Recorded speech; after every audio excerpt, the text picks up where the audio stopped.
சமய கலாசார அலுவல்கள் திணைக்களத்தின் ஏற்பாட்டில் ஆலையடிவேம்பு பிரதேச செயலகமும் அம்மன் மகளிர் இல்ல பவுண்டேஷனும் இணைந்து நடாத்திய மகா சிவராத்திரி விழா சனிக்கிழமை 14ஆம் தேதி அம்மன் மகளிர் இல்ல மண்டபத்தில் இடம்பெற்றது.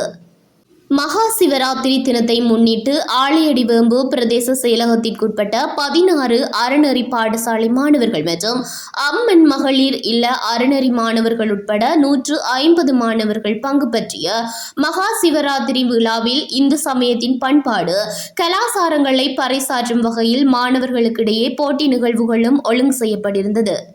பூமாலை கட்டுதல், பூச்சரம் தொடுத்தல், தோரணம் கட்டுதல், நிறைகுடம் வைத்தல், கோலம் போடுதல், களியால் சிவலிங்கம் பிடித்தல் ஆகிய போட்டி நிகழ்வுகள் நடாத்தப்பட்டு மாணவர்களுக்கு பரிசில்களும் சான்றிதழ்களும் வழங்கி வைக்கப்பட்டது.